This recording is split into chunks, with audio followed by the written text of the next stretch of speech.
The air was heavy with dust and heat that late afternoon as the desert sun burned low across the horizon, casting long shadows over the forgotten range where echoes of old training days still lingered like ghosts. Ryan stepped out of an aging truck, his boots crunching over gravel that seemed older than time itself.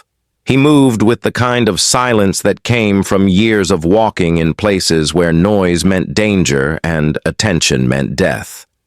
He carried a rifle wrapped in faded canvas, the fabric. Worn thin from use and memory, the others already gathered there watched him with mild curiosity.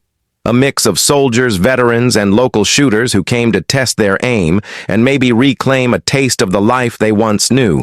No one recognized him. At first, there was nothing remarkable about his appearance. His clothes were simple dark jeans, a gray shirt sleeves rolled halfway up, and eyes that had seen far too much for someone who spoke so little. He signed in at the table where a bored sergeant sat marking down names and times. The sergeant gave him a quick look, then shrugged. The man didn't seem like trouble, but something about him felt different, like a calm in a place built on tension. Across the range, Colonel Mason stood surrounded by a few men who still addressed him as Sir out of habit. Even though he had retired from the SEALs years ago, his presence still commanded attention. Tall, broad-shouldered, with a trimmed beard and sharp eyes that measured everything and everyone, Mason had built a reputation for precision, discipline, and pride. He had led men through impossible missions and had seen enough chaos to know that order was earned, not given. So when his gaze caught sight of Ryan walking slowly toward the benches, he narrowed his eyes and watched closely. The competition was informal, but serious enough to draw the best shooters in the area. Targets were set at distances that tested patience and skill. The wind shifted constantly in the desert air, making each shot a quiet negotiation between instinct and control. Mason was there not to prove anything, but because old habits die hard. He enjoyed the challenge and the respect that came with being the man to beat. Ryan found an empty bench at the far end of the line, unwrapped his rifle, and began checking it over. His movements were smooth and deliberate. Each motion carried the weight of practice. His rifle was no modern machine, no sleek carbon fiber or custom optics. It was old, scarred metal and wood darkened by oil and time, but it looked cared for, loved, even as if it had history worth preserving. A few men nearby glanced over one of them. A younger shooter laughed under his breath, saying, "That thing looks like it belongs in a museum." Ryan didn't respond. He simply adjusted the scope with careful fingers and continued his quiet preparation. His calmness unsettled them more than any words could have. The range officer called for the first round to begin. The shooters stepped up one by one. The crack of rifles filling the air in rhythmic bursts. The smell of gunpowder hung thick and sharp. When Mason's turn came, the energy shifted. People straightened up to watch. His precision was a thing of pride. He fired with control and ease, each shot hitting close to the center of the target at 700 yards. The crowd murmured with approval. When he lowered his rifle, he gave a small, satisfied nod. The colonel still had it, and he knew it. Ryan waited until the line cleared, then walked to the firing point, carrying his rifle as if it were part of him. He lay prone, adjusted his bipod, and looked through the scope. The world seemed to shrink until there was only the target, the wind, and the faint rhythm of his own breathing. His finger rested on the trigger but did not move yet. For a long moment, he just watched. Mason noticed the stillness. It was unusual. Most shooters fidgeted or adjusted positions, but this man became part of the ground, like he belonged there after several seconds. The first shot came soft and clean, the bullet slicing through air with unerring precision. The observers leaned forward, trying to see through their scopes, one shot, then another and another, each one hitting the same mark so tight that the target paper barely tore. The murmurs started quietly. "Who is that guy?" someone whispered. Mason crossed his arms, watching intently the group around him shifting uneasily. Ryan showed no reaction, no pride, no surprise. When he finished, he stood and retrieved the target himself, bringing it back to the table. The sergeant blinked when he saw it, a single ragged hole dead center. Impossible grouping.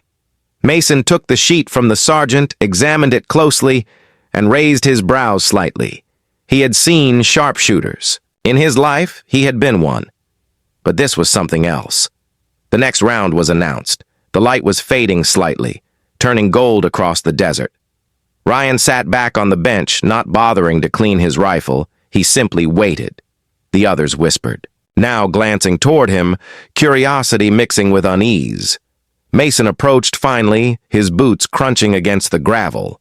He stopped beside the bench and looked down at Ryan, who glanced up with the calmness of a man who already knew what was coming. Mason said quietly, "Good shooting, that an old service rifle."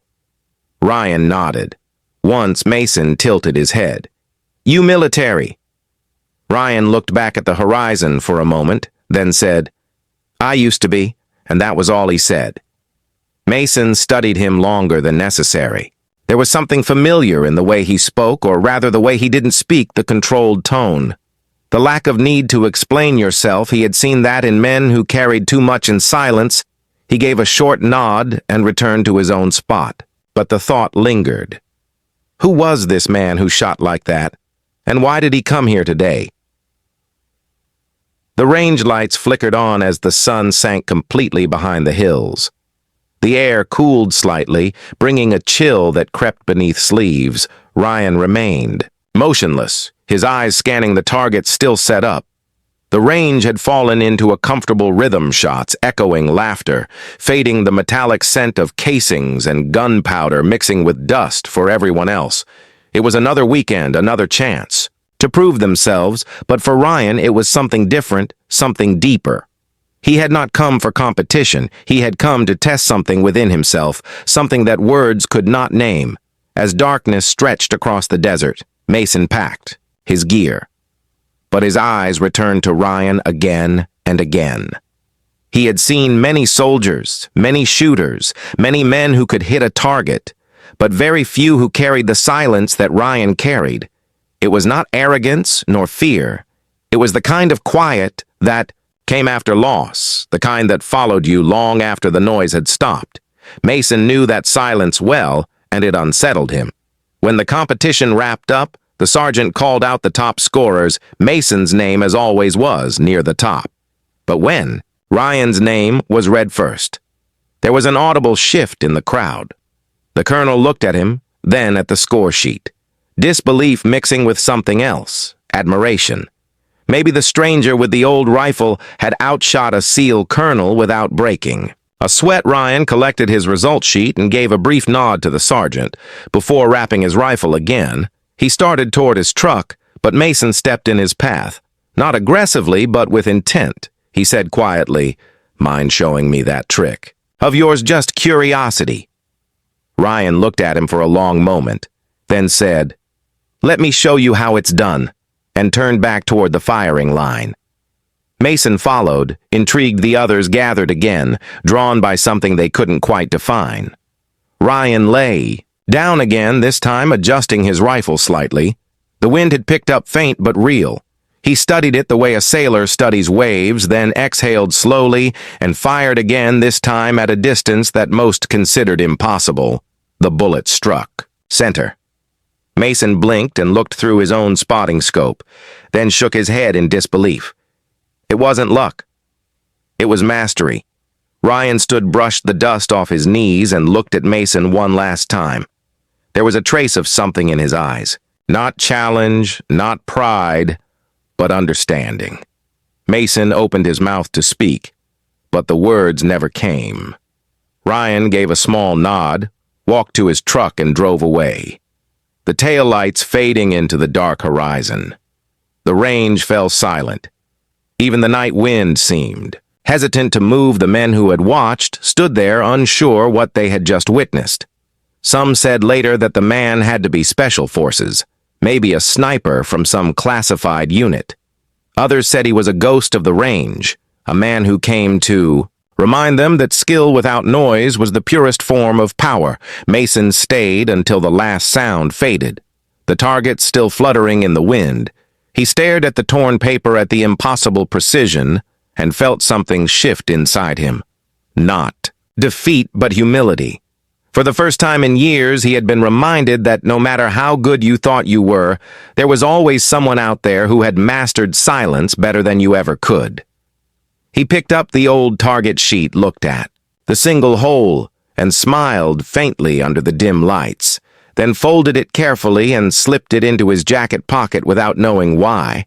Maybe as a reminder, maybe as respect. The night swallowed the range in darkness, leaving only the memory of the silent marksman and the echo of perfection that no one present would ever forget. The next morning, the desert was wrapped in pale light, the kind that made everything seem distant and unreal. Ryan sat alone at a small diner a few miles from the range, the same calm expression on his face as he stirred his coffee with slow, mechanical movements. The waitress glanced at him now and then, wondering what kind of man sat so still at dawn.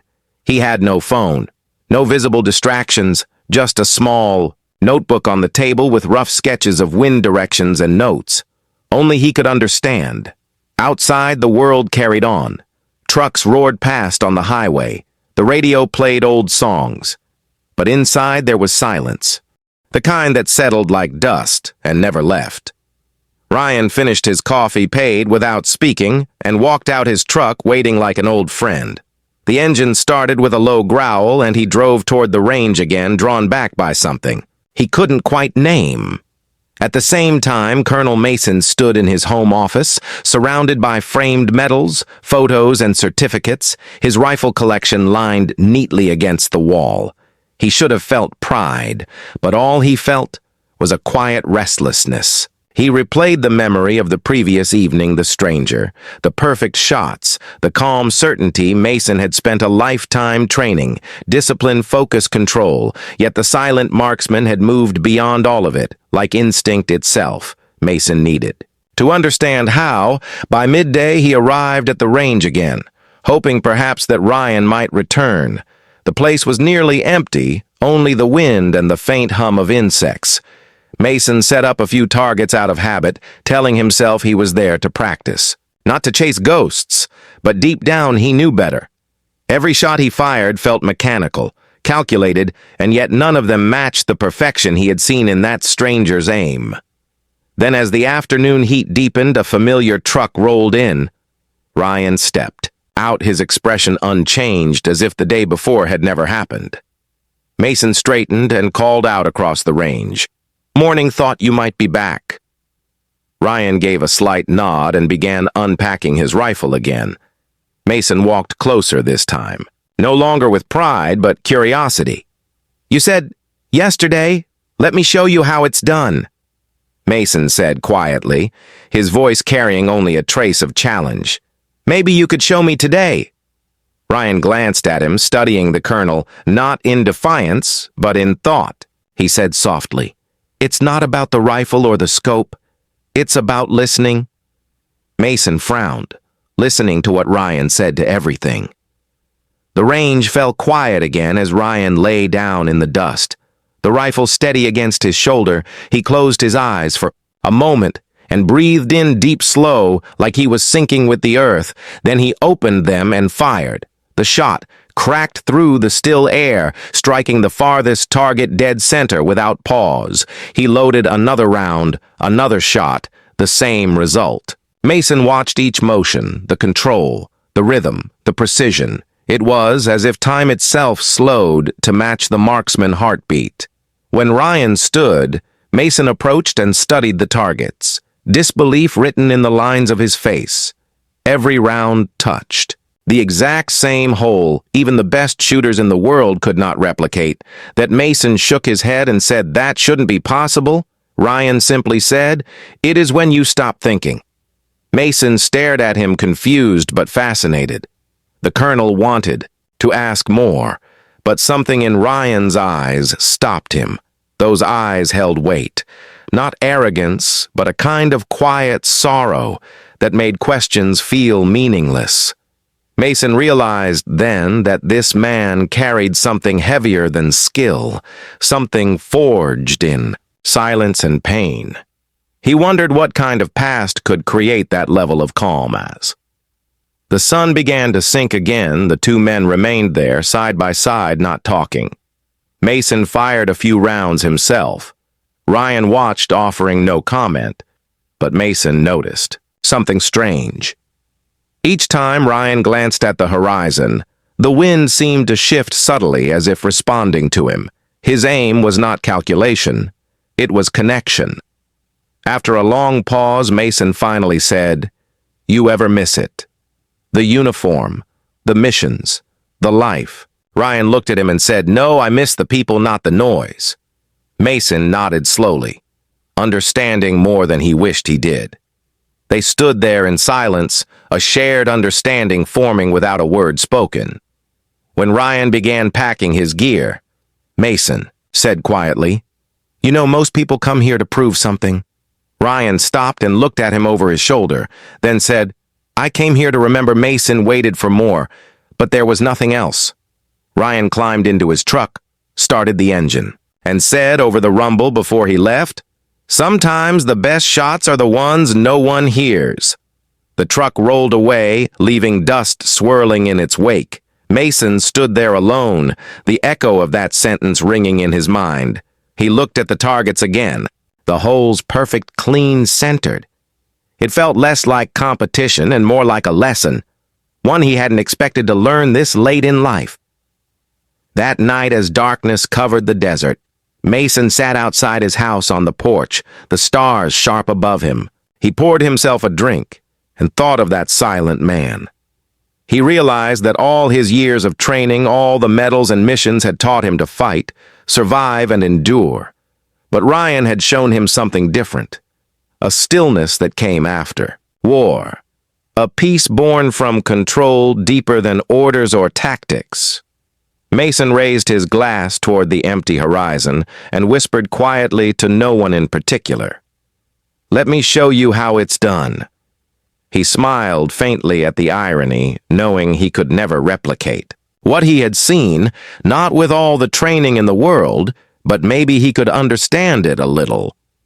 In the distance far from the porch, the sound of a single rifle shot echoed through the desert, faint and clean, like a whisper carried by the wind. And Mason knew, without seeing, that it came from Ryan somewhere out there, practicing alone, not for glory, not for recognition, but simply because silence was all he had left.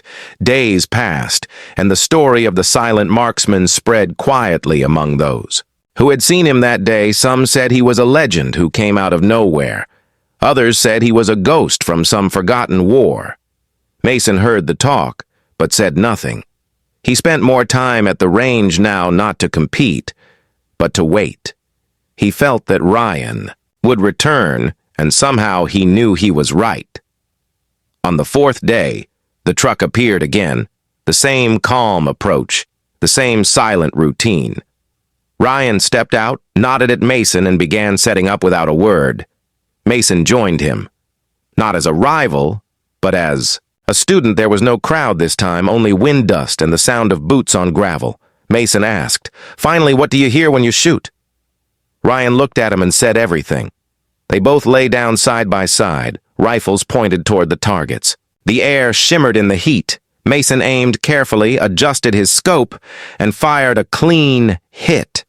Ryan waited, watched the dust settle, then fired his own shot.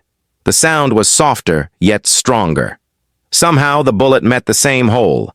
Mason blinked in disbelief. Again, how he started to ask. But Ryan shook his head slowly, saying nothing more. For the next hour they practiced together.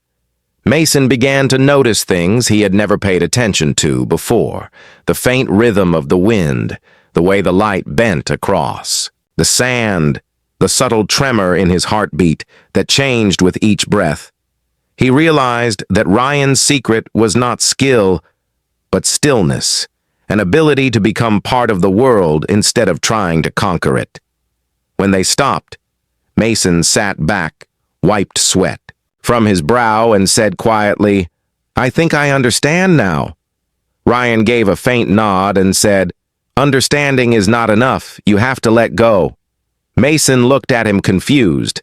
Let go of what Ryan said of needing to be the best, of proving it to yourself, and to everyone else. Mason stared at him, then looked away, realizing how much truth lay in those words. As the sun dipped behind the distant ridges, Ryan packed his rifle. Mason asked, "Will you be back tomorrow?" Ryan paused by the truck door and said, "If the wind calls for me." Mason smiled slightly, knowing that was all the answer he would get. The truck rolled away again, leaving Mason standing alone in the fading light. The air warm, the silence deep. That night, Mason dreamed of endless sand and the echo of a single gunshot that never faded, a sound that became the heartbeat of the desert. And when he woke before dawn, he understood at last that what Ryan had given him was not a lesson in shooting, but a lesson in peace. The following week, the range stood empty under a gray morning sky, the air heavy with the scent of dust and coming rain. Mason arrived early, his steps slow, deliberate, the rifle slung across his shoulder like a memory rather than a weapon. He set up his target at the farthest post, the one that Ryan had favored, and for a long moment he simply stood there, listening to the wind as it moved softly through the dry grass. He lay down on the ground, pressed the stock of the rifle against his cheek, and waited the same way Ryan had done, eyes half closed. Breathing steady, he tried to hear what the marksman had meant, to hear everything. The faint hum of the insects, the whisper of sand shifting across the range, the pull of the wind against his sleeve when he finally squeezed the trigger. The shot rang clear and straight, and when he looked through the scope, he saw that the bullet had landed clean in the center. It was not perfection, but it was peace. For the first time in years, Mason smiled, not with pride, but with understanding. He realized that Ryan had not been trying to impress anyone. He had been passing something down quietly without asking for recognition, a gift of stillness given to a man who had spent too long chasing noise. Mason stood, brushed the dust from his hands, and looked at the horizon, half expecting to see the truck appear again, but there was only silence. Weeks passed, and Ryan did not return. Some said he had moved on to another range. Others said he was never real at all, just a story born of heat and desert air. But Mason knew better. He felt it every time he picked up the rifle, every time the wind shifted and the world grew still.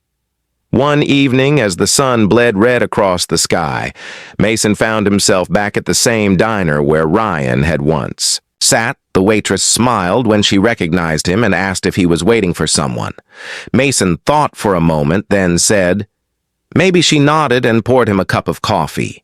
He stared at the cup for a long while and whispered quietly, "Let me show you how it's done," though there was no one there to hear it. When he left the diner, he drove out to the edge of the desert, parked the truck, and stood in the cooling air, the stars beginning